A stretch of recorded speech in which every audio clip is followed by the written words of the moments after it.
गीता 18 के श्लोक नंबर 62 में भगवान स्वयं कह रहे हैं कि अर्जुन उस परमेश्वर की शरण में जा जिसकी कृपा से परम शांति व शाश्वत स्थान अर्थात सतलोक को प्राप्त होगा।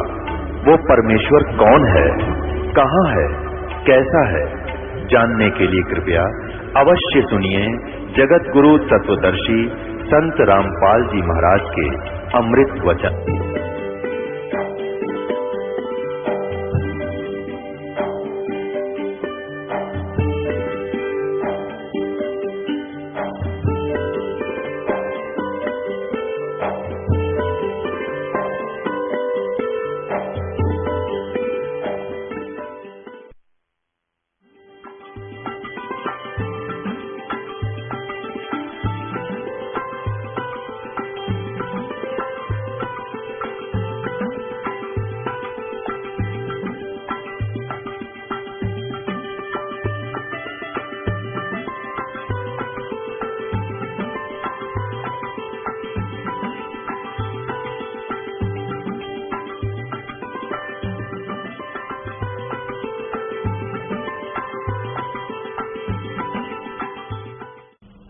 प्रकाशक है सार्वजनिक कार्य प्रतिनिधि सभा, मेयर सिद्धांत भवन, रामलीला मैदान, नई दिल्ली से।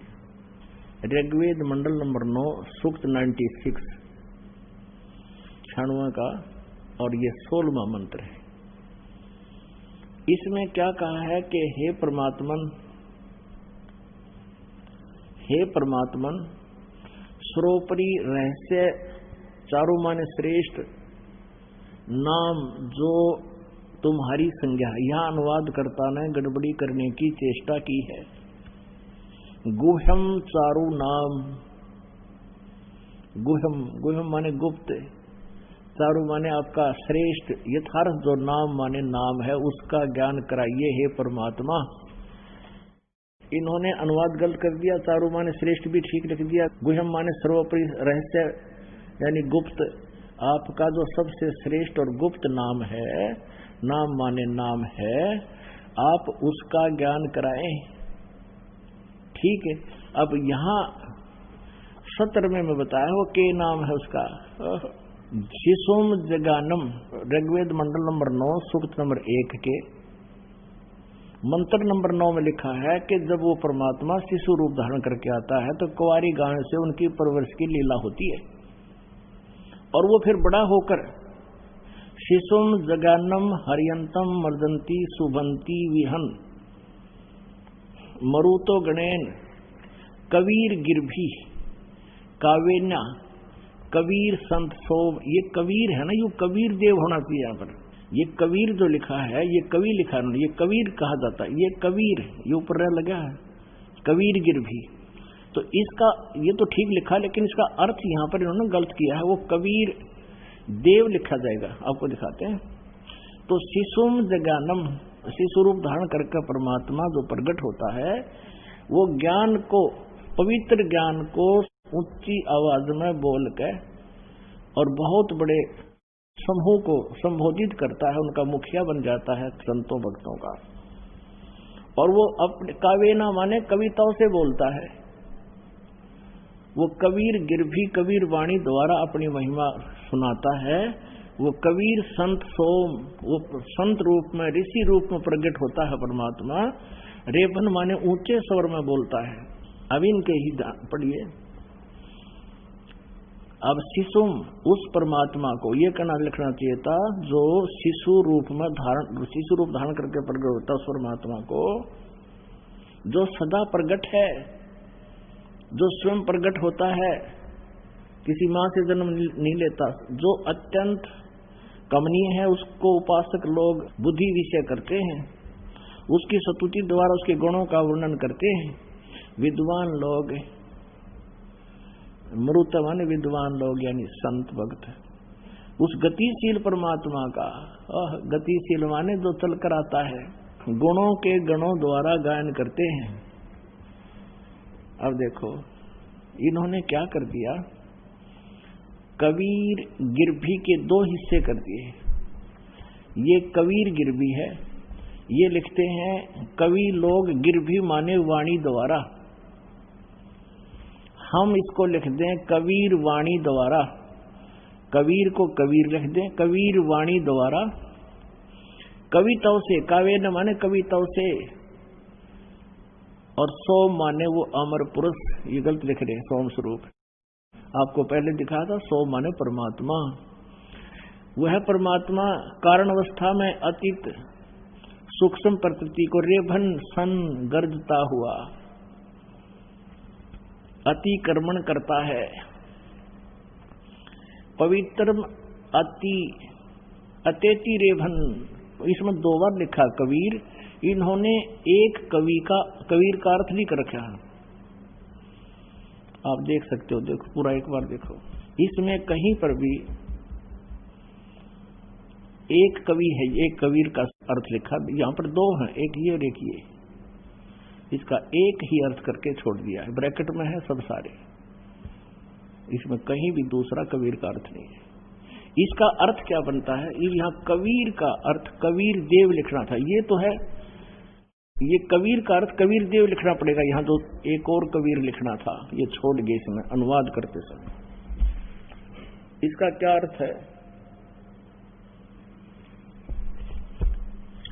इसका अर्थ ये बनता है कि वो परमात्मा जो शिशु रूप धारण करके आता है और फिर वो धीरे धीरे बड़ा होता है, तो अपनी महिमा की वाणी अपनी कबीर वाणी के द्वारा, कबीर गिरभी यानी कबीर वाणी के द्वारा कविताओं से ऊंचे स्वर में आवाज लगा लगा कर बोलता है, लोकोक्तियों के माध्यम से, शब्दावलियों के माध्यम से, दोहों के माध्यम से, जिस कारण से वो प्रसिद्ध कवि की भी उपाधि प्राप्त करता है। लेकिन वो होता है भगवान। अभी दिखाते हैं आपको, वेद भी कह रहे हैं कि उसको कवि कहने लग जाते हैं, पर वो तो परमात्मा होता है। ये देखिएगा, अब पहले आपको कबीर देव का अर्थ दिखाते हैं। ये यजुर्वेद है, इन्हीं महर्षि दानंद जी का अनुवाद किया हुआ, इसको दिखाते हैं आपको। ये यहां से प्रकाशित है और ये यहां से मुद्रित है। इसके 36वें अध्याय में जहां ये विचलित नहीं हुए वहां ठीक किया अनुवाद। 63वां अध्याय यानी 36वां अध्याय है यजुर्वेद का। प्रथम मंत्र में लिखा है रसम वाचम परपधे मनो यजु परपधे, ये यजुर शब्द लिखा है, यजुहु, यजुहु कहो तो यजुर कहो। इसका सही वर्णन जहां होगा अनुवादकर्ता को लिखना पड़ेगा, क्योंकि ये यजुर्वेद की महिमा है, तो यजु का अनुवाद करते समय यजुर्वेद लिखना चाहिए, और इन्होंने ऐसा ही किया है, ठीक किया है। यहां अनुवाद किया है यजुर्वेद माने, यजु का अर्थ यजुर्वेद कर दिया, बिल्कुल सही कर दिया। यजु का अर्थ कर दें यज्ञ स्तुतियां, तो कैसे ढूंढेंगे ये यजुर्वेद की महिमा हो रही है, वो बिगड़ जाएगा अनुवाद सारा। तो यहां सही लिख दिया इसने, महर्षि दानंद ने, यजु माने यजुर्वेद, क्योंकि ये महिमा यजुर्वेद की चल रही है। ठीक इसी प्रकार जहां कवि लिखा है उन्होंने लिखना चाहिए था कबीर देव। अब हम फिर आते हैं ऋग्वेद पर, हम फिर आते हैं ऋग्वेद को दिखाते हैं आपको। तो यहाँ जहां कबीर शब्द लिखा, कवि ही ये बोलते हैं, इसको हम कबीर देव कहेंगे कि वो कबीर देव है, और कबीर वाणी के द्वारा वो अपनी महिमा की आप पे बोलता है, ऊंचे स्वर में बोलता है, कहीं कहीं खड़ा होकर आवाज लगाने लग जाता है। वो बोलता दोहों और लोकोक्तियों के माध्यम से, जिस कारण से वो प्रसिद्ध कवि की भी उपाधि पाता है, लेकिन वो भगवान होता है। ये वेद बता रहे हैं हमारे को उसकी पहचान परमेश्वर की, और ये लीला कबीर देव ने की है 600 वर्ष पहले। आज हम भगवान पहचान लेंगे, ये देखिएगा।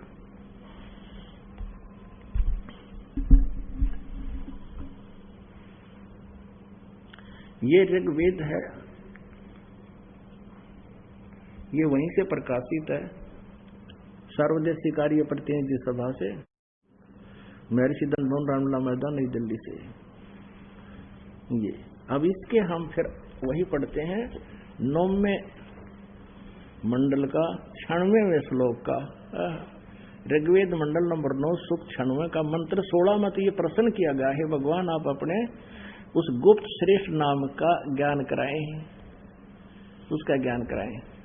अब 17वें में कहा है कि वो सुम जगानम हरियंतम मर्जंती शुभंती वहिन मरुतो गणेन कबीर गिरभी कावेना कबीर। यो कबीर देव संत सोम, जो संत या ऋषि रूप में प्रकट होता हुआ अमर परमात्मा, वो कबीर देव अपनी महिमा की वाणी को कावेना कविताओं के माध्यम से, कविताओं से बोलता है। रेबन माने गरजता हुआ, चारों युग में संत पुकारे कूक कहा हम हेल रे। हेल माने रुक के मार मार कर गरज गरज का आवाज लगाई सच्ची ज्ञान की। ये परमात्मा भी स्वयं बताते हैं, वेद भी वही बता रहे हैं। तो यहां है कि वो परमात्मा अपनी महिमा की वाणी को कबीर गिरभी, अब देखो ये कबीर गिरभी है, ये ऊपर रह लगा दोनों का, इस पर भी कबीर गिरभी।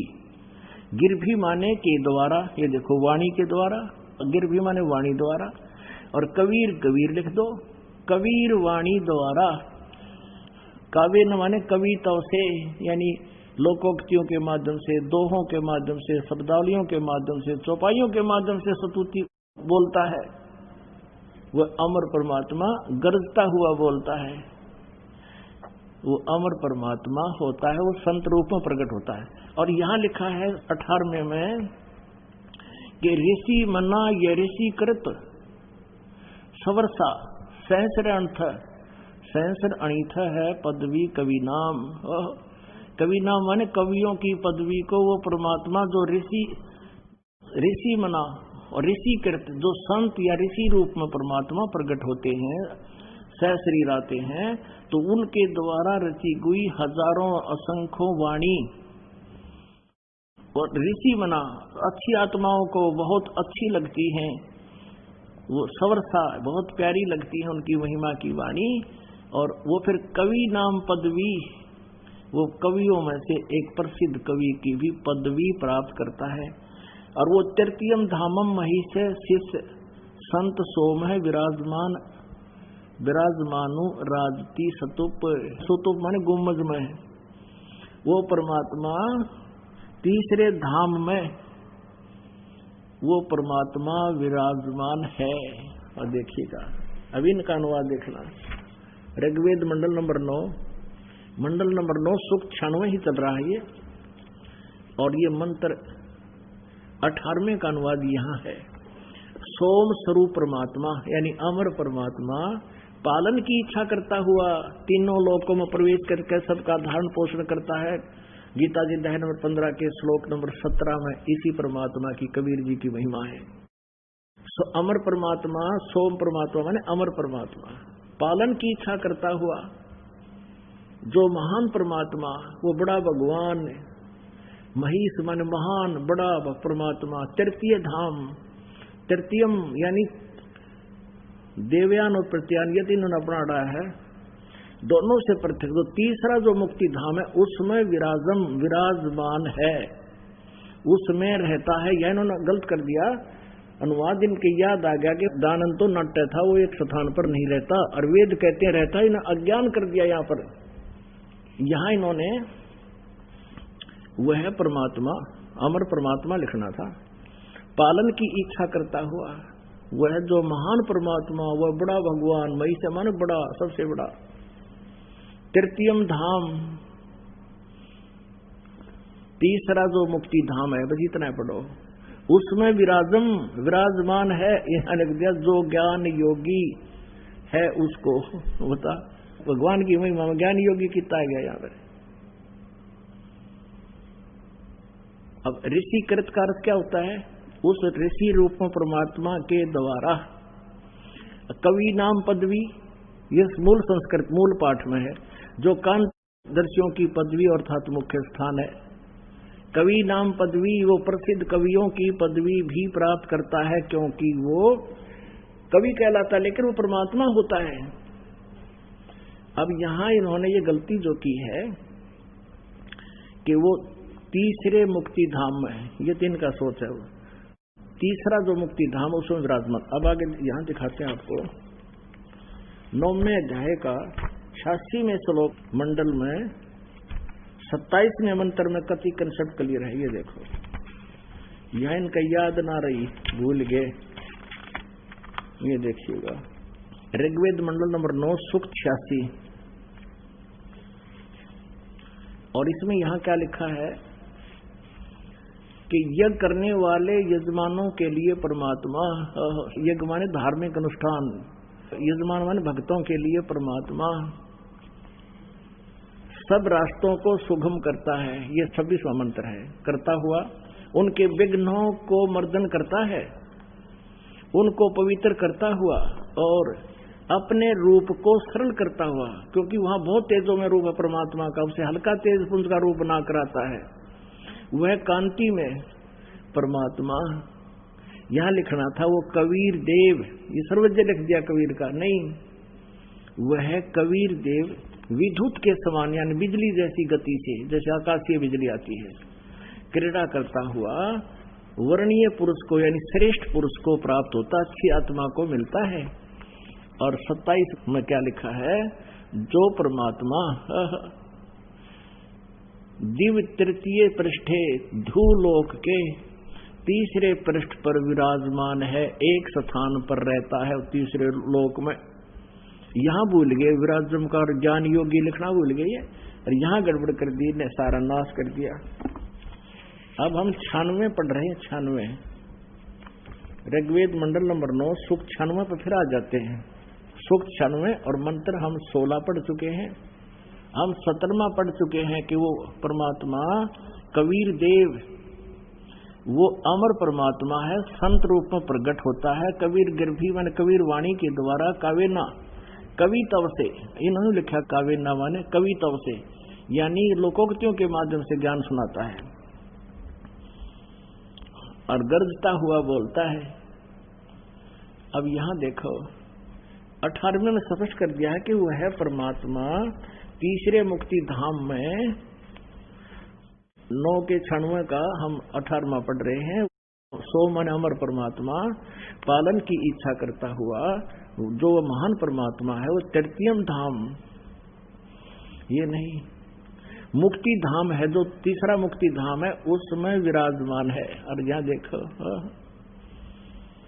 19 में फिर कहा है कि प्रकृति की सूक्ष्म से अति सूक्ष्म शक्तियों के साथ जो संगत है, आगे देखना, समुद्र का अर्थ है जिससे सब भूतों की उत्पत्ति स्थिति है, यानी सबकी प्राणियों की उत्पत्ति होती है और प्रलय होता है। वह तुरीय माने चौथा, धाम माने परम पद, धाम माने धाम है। वह महापुरुष, उसको महापुरुष उक्त तुरीय माने चौथा परमात्मा वर्णन करता है। वह परमात्मा प्रत्येक बल में स्थित है, सर्वोपरि प्रशंसनीय है, सर्वशक्तिमान है, यजमानों की तृप्ति करके यानी भक्तों की तृप्ति करके जो शीघ्र गति वाला है, यानी एक स्थान से चलकर आता है। तो ये यहां पर फिर चौथा परमात्मा बता दिया।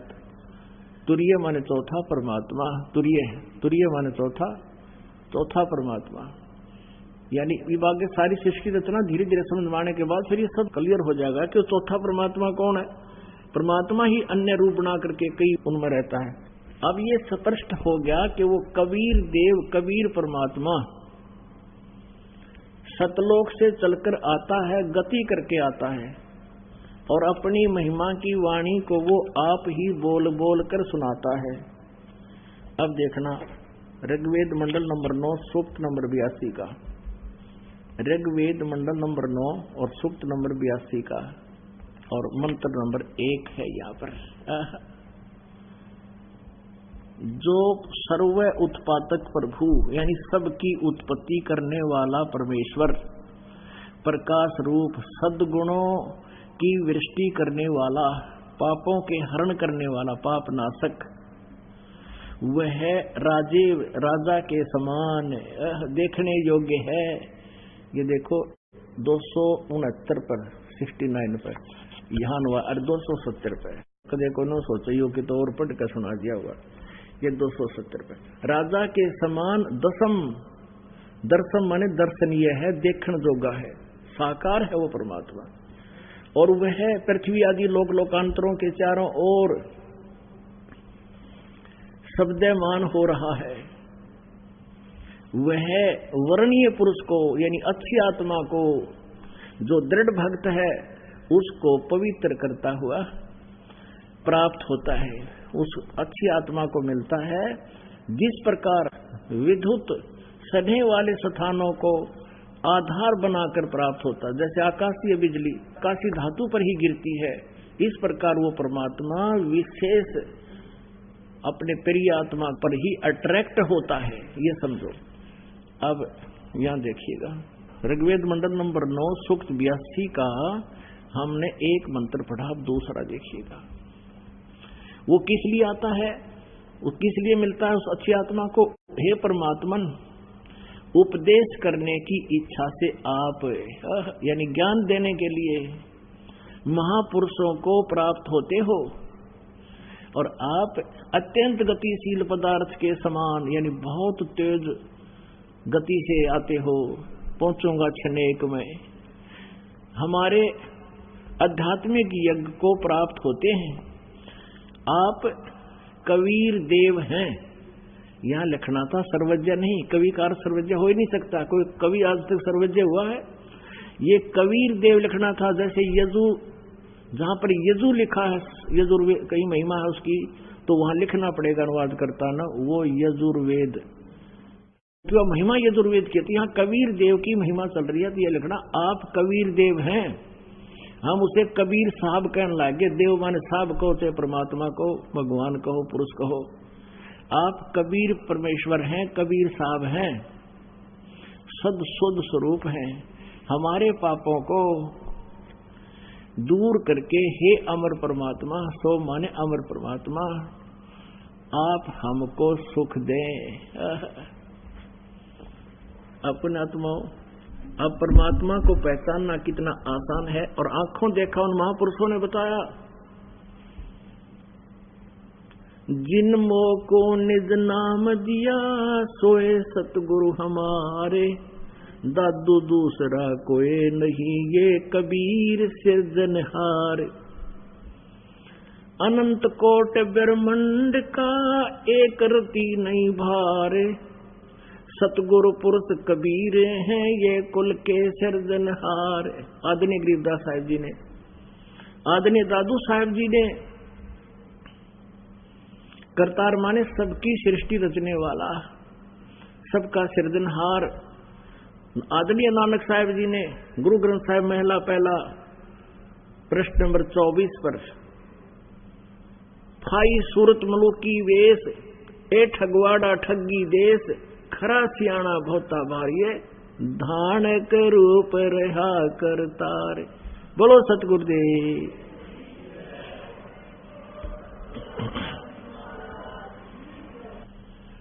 पूर्ण ब्रह्म, सारी सृष्टि के रचनहार, कुल मालिक कबीर परमेश्वर जी की असीम कृपा से आप सभी पुण्यात्माएं इस तत्व ज्ञान को श्रवण करने के लिए उपस्थित हुए। मनुष्य जीवन, मनुष्य का जो जीवन है, ये बहुत ही दुर्लभ है।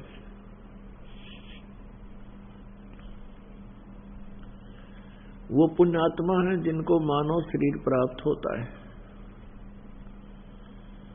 उनसे भी पुण्यात्मा वो हैं जिनको सत्संग सुनने को मिलता है। तो पुण्यात्माओं, आप परमात्मा की वो विशेष आत्मा हो जिनके ऊपर उन्होंने ये कृपा की है कि आप जी को शरण में लिया है और आप जी को वो अनमोल वस्तु प्रदान कर दी है जो आज तक गुप्त रखी गई थी।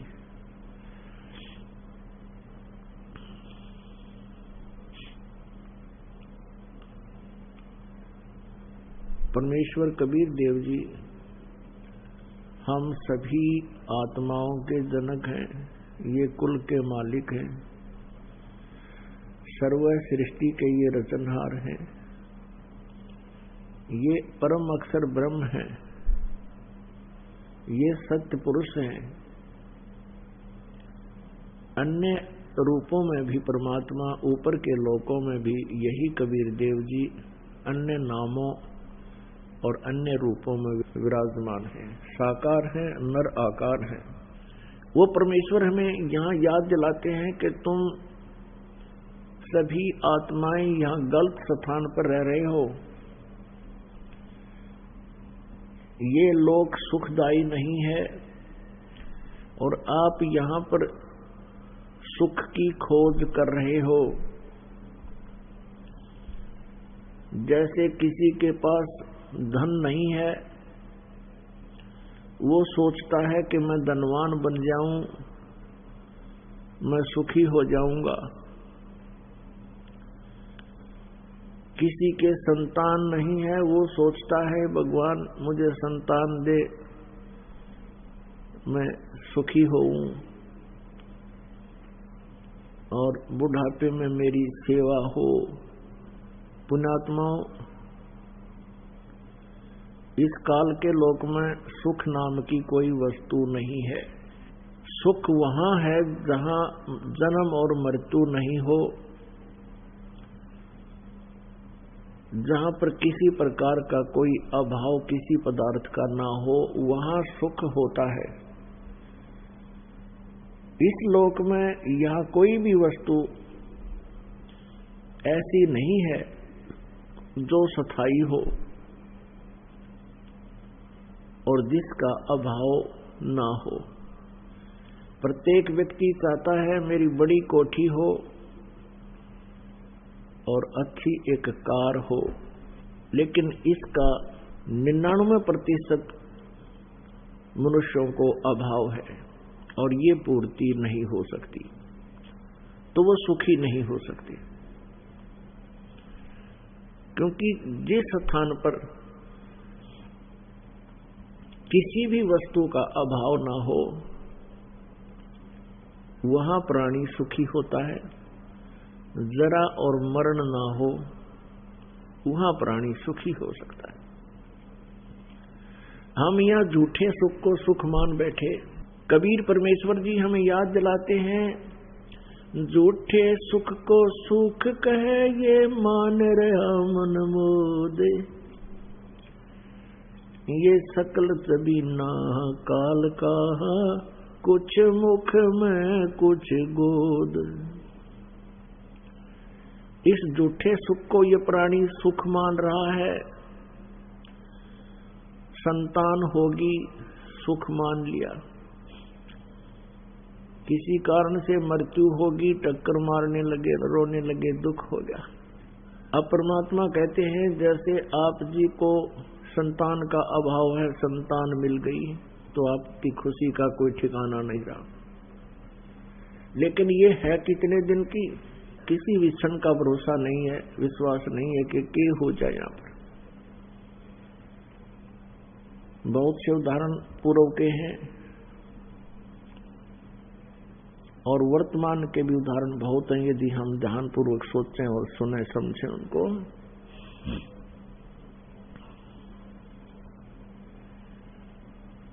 कि जैसे एक राजा होता है, उसको बहुत सुखी मानते हैं। एक मुख्यमंत्री किसी प्रांत का, हम उसको बहुत सुखी मानते हैं, लेकिन उसको सुख नाम की चीज नहीं। कारण क्या है कि जैसे एक छोटे से परिवार का मुखिया, एक पिता 4-5 सदस्यों के ही उनकी व्यवस्था में, प्रबंध में ही टेंशन ग्रस्त रहता है, और एक राजा बहुत बड़े क्षेत्र का मुखिया होता है, पिता होता है।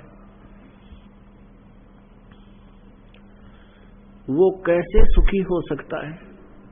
लेकिन हमने सुख का आधार केवल एक या चमक धमक मान रखी है।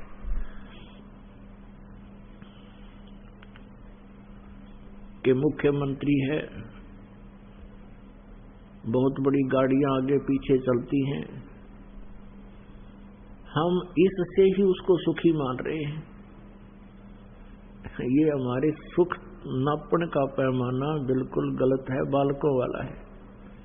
परमात्मा बताते हैं कि जैसे, और बहुत से उदाहरण आपके समक्ष हैं। एक आंध्र प्रदेश का मुख्यमंत्री जी हेलीकॉप्टर में जा रहा था और कितनी आशाएं थी, कितना सुखी था। झूठे सुख को जैसे हम सुख मानते हैं, उस झूठे सुख में वो कितना सुखी नजर आ था और कितनी आशाएं थी उसकी। ये कर दूंगा, वो कर दूंगा, ऐसे करूंगा, ना जाने कितनी योजनाएं उस दिन की भी थी। कहाँ भोजन था, कहाँ चाय पार्टी थी। और फिर क्या हुआ, 1 सेकंड में मृत्यु को प्राप्त हुआ, हेलीकॉप्टर दुर्घटनाग्रस्त हो गया। पुण्यात्माओं, हम ध्यान नहीं देते, क्योंकि ध्यान हम उस समय देते हैं जब हमें कोई सजग करने वाला मिल जाए, सचेत करने वाला मिले, तो हम सोचते भी हैं, अन्यथा हम नहीं सोचते। इसलिए परमेश्वर हमें याद दिलाते हैं कि इस झूठे सुख को सुख कहे, मान रहा मनमोद, खुशी मना रहा है। ये सकल चबीना काल का, कुछ मुख में कुछ गोद। इस काल भगवान को 1 लाख मानव शरीरधारी प्राणियों के नित आहार करने का श्राप लगा हुआ है, जिस कारण से ये अपने तीनों पुत्रों रजगुण ब्रह्मा, सतगुण विष्णु, तमगुण शिव जी के द्वारा आप जी को यहां व्यवस्थित किए हुए हैं बाई फोर्स। इसने तो आप जी को ऐसे पाल रखा जैसे कसाई बकरे पालता है। इसी व्यवस्था से इसने हमें यहां रखा हुआ है, इसका अपना निजी स्वार्थ है। अब जैसे प्रश्न चल रहा है कि झूठे सुख को सुख कहे, ये मान रहा मनमोद, ये सकल चबीना काल का, कुछ मुख में कुछ गोद। एक अरुणाचल का मुख्यमंत्री हेलीकॉप्टर से मारा गया, उसकी 7 दिन में लाश पाई थी जंगलों में, वहां गीदड़ घसीट रहे थे। एक पोलैंड देश का पूरा मंत्रिमंडल, जिसमें 95 सदस्य थे, सारे के सारे एक ही जहाज में किसी का शोक व्यक्त करने जा रहे थे मृत्यु के उपरांत, मृत्यु के उपलक्ष्य में दूसरों का शोक व्यक्त करने गए थे, स्वयं ही मारे गए।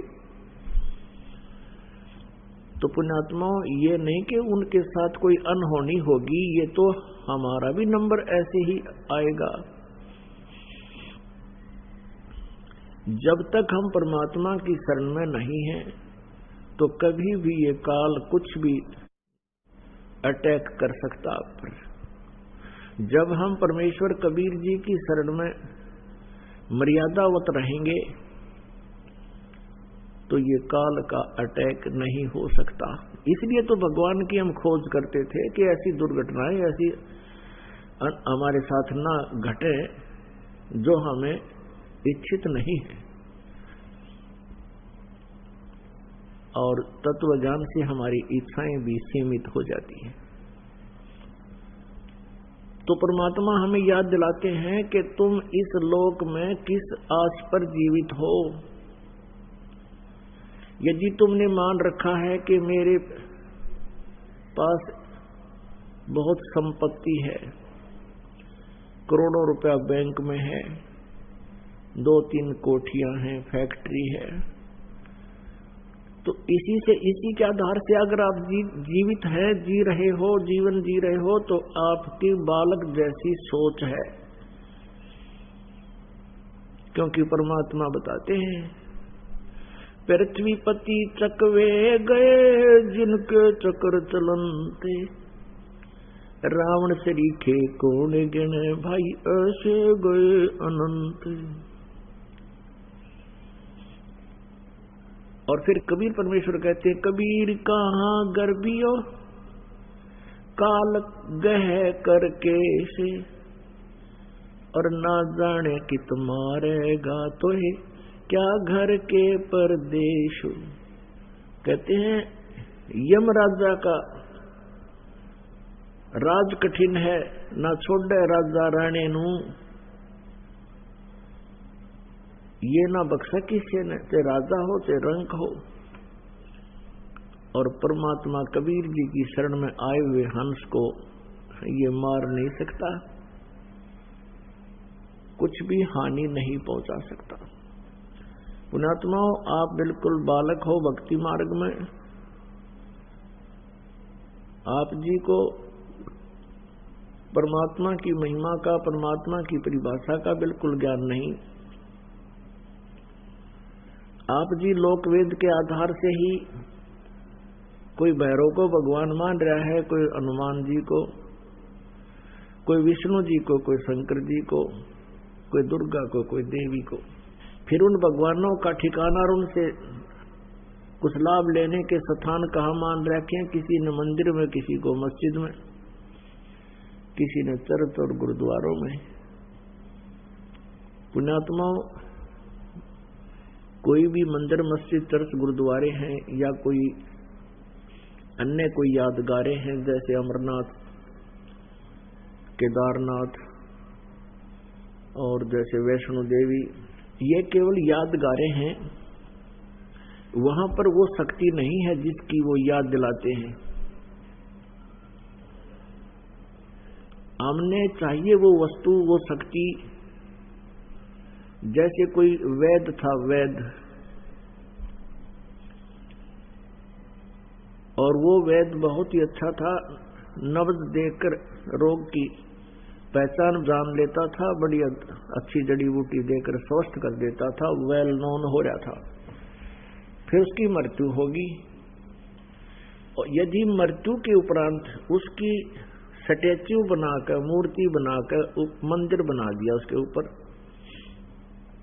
वो तो उसकी यादगार है कि ये भूल ना पड़े कि ये ऐसा महापुरुष था। अच्छी बात, अगर ऐसी बना लिया तो कोई दिक्कत नहीं, उसकी याद बनी रहे कि ऐसा वैद्य था, ऐसे औषधि देता था। अब वो उस मूर्ति के सामने जाकर के कोई व्यक्ति, कोई रोगी अर्ज करे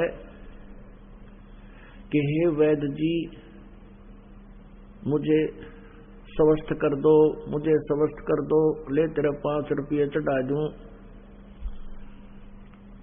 तो क्या वो मूर्ति स्वस्थ कर सकती है? नहीं। वैसा ही वैद्य ढूंढना पड़ेगा, खोजना पड़ेगा अपने, कहीं पर वो दवाई दे रहा हो, नब्ज देख रहा हो, तो तब आपका रोग नाश होगा। पुण्यात्माओं, समझदार को संकेत बहुत होता है। कहीं पर भगवान विष्णु का मंदिर है, कहीं पर भगवान शंकर जी का मंदिर है, कहीं पर माता दुर्गा का मंदिर है, और कहीं पर अन्य महापुरुषों और देवों का मंदिर, यानी उनकी तस्वीर भी लगी हुई है, चित्र लगे हैं, स्वरूप लगे हैं, उनके स्वरूप हैं। और वो स्वरूप हमें याद दिलाते हैं कि ये महापुरुष, ये भगवान कितनी शक्ति युक्त है और ये क्या लाभ देता है। लेकिन उन मूर्तियों के सामने उस वैद्य की तरह प्रार्थना करने से वो भगवान वहां आपको कुछ नहीं दे सकते। परमेश्वर कहते हैं, पर्वत पर्वत में फिरा कारण अपने राम, राम जैसे संत मिले हैं जिन सारे सब काम। अपने आत्माओं, जैसे इस अमरनाथ की स्थापना कैसे हुई, इसके पीछे एक कथा है कि माता पार्वती जी के 107 जन्म हो चुके थे, वो मर रही थी, फिर कहीं जन्म लेती थी और भगवान शिव से ही उसका विवाह होता आ रहा था। 108वां जन्म था पार्वती जी का।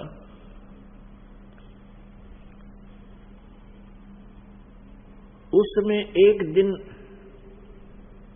उधर से भगवान शिव जी क्या करते थे, वो पार्वती जी से इतना प्रेम करते थे अपनी पत्नी से, उनकी मृत्यु के उपरांत वो उनके कंकाल को, उनके सिर को निकाल लेते थे और उनके प्रेम में उसकी याद को ताजा रखने के लिए एक माला बना ली थी, गले में डाल लेते थे और या अपने कहीं मकान, अपने महल की खुट्टी पर टांग देते थे। उनकी याद में रोते रहते थे।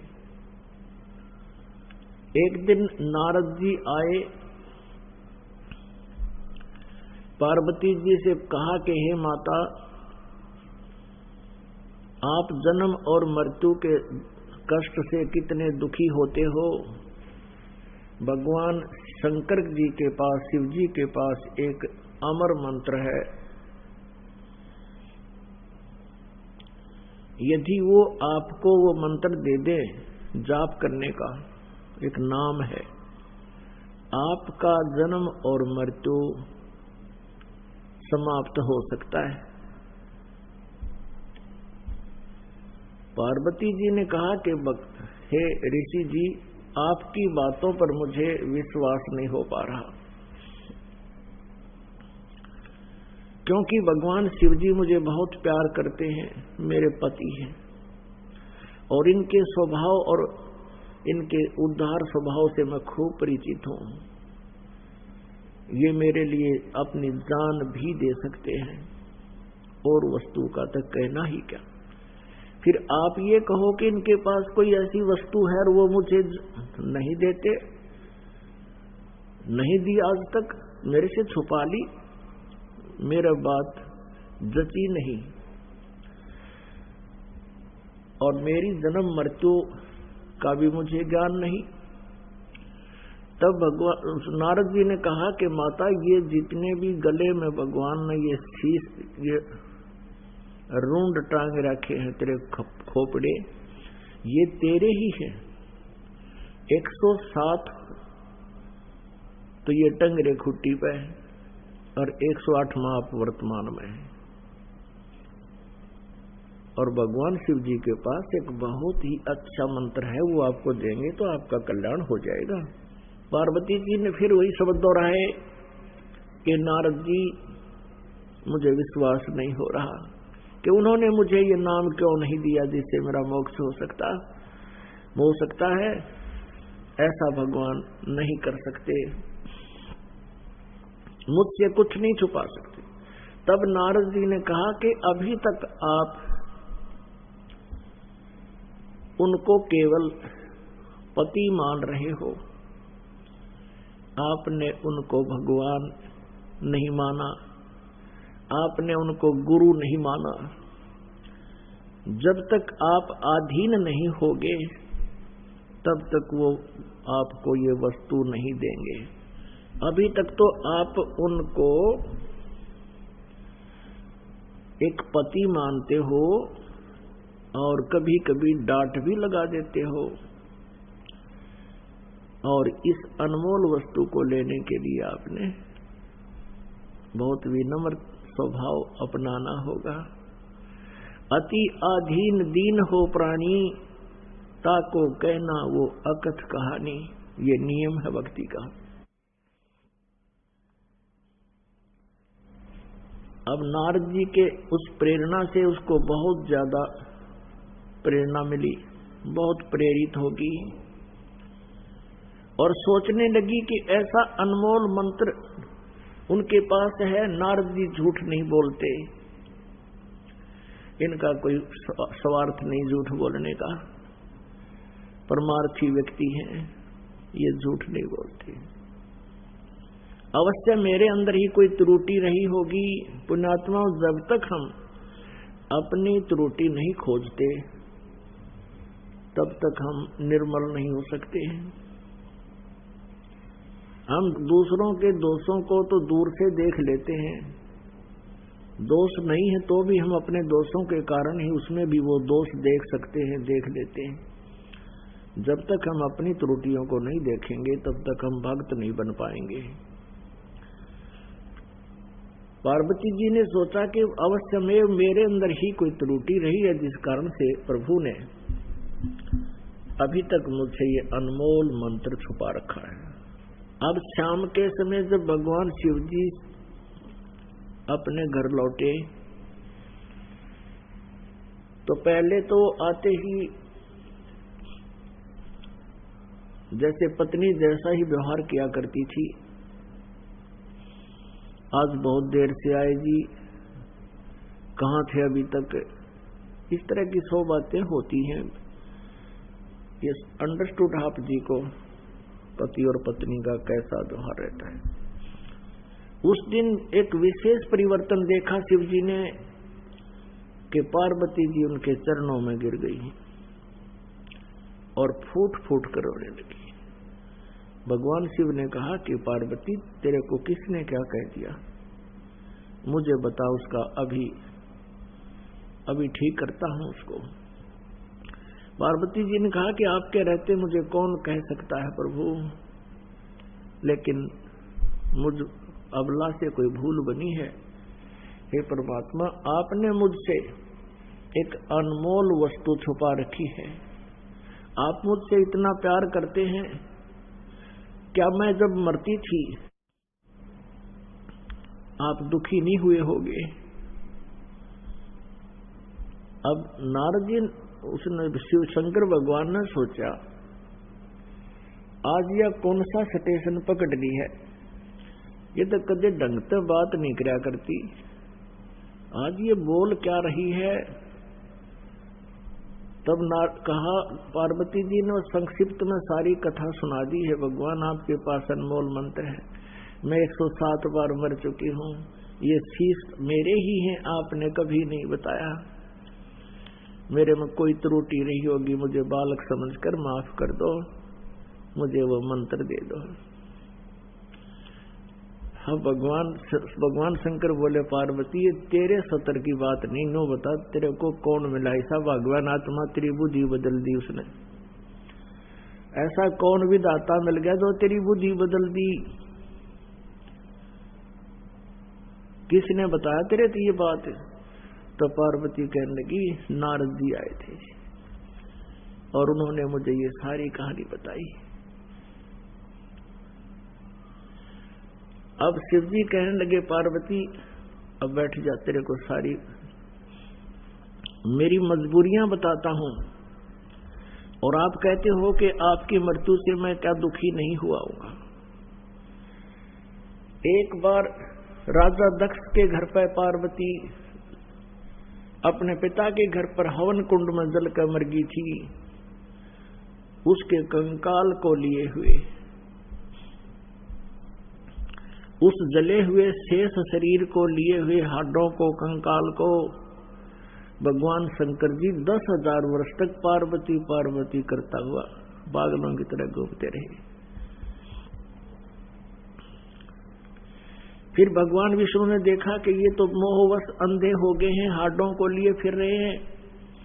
सुदर्शन चक्र से पार्वती जी के उन कंकाल के टुकड़े टुकड़े किए, जहां पर धड़ गिरा वहां पर वैष्णो देवी का मंदिर बना दिया गया, जहां पर आंखों का हिस्सा गिरा वहां पर नैना देवी मंदिर बन गया। इस प्रकार से वो यादगारें बनाई गई। वैष्णो देवी के जो बनी हुई है वहां दुर्गा माता नहीं है, वहां वैष्णो नहीं है, वो तो एक स्थान है जहां पर ये यादगार बनाई गई थी कि आने वाले समय में इन सत्य कथाओं को कोई जुठला ना दे। और यहाँ ये एक व्यक्ति छोड़ दिया गया था कि भी कोई या उसको बताना ऐसे ऐसे यहाँ घटना घटी थी। अब वहाँ पूजा शुरू होगी, वैष्णो देवी होगी। ऐसे ही जितने भी मंदिर बने हुए यादगारें हैं, वहां पर वो वस्तु, वो शक्ति नहीं है जिसके लिए आप वहां जाते हैं। समझदार को संकेत बहुत है। अब बात चल रही है अमरनाथ कैसे बना। अब पार्वती से शंकर भगवान ने कहा कि ये ना सोच के मैं तुझे प्यार नहीं करता था, तू मर जाती थी, तेरी मृत्यु होती थी, मैं बहुत रोता था, टक्कर मारता रहता था तेरे वियोग में। तब पार्वती जी ने कहा कि हे भगवान, और साथ में ये भी शंकर भगवान ने कहा कि ये सभी सिर तेरे, ये जो टांग रखी है हमने, तेरे सिरों की माला बना रखी है, जब तक तू दोबारा मुझे प्राप्त नहीं होती थी तब तक मैं इनको देख देख कर रोता रहता था।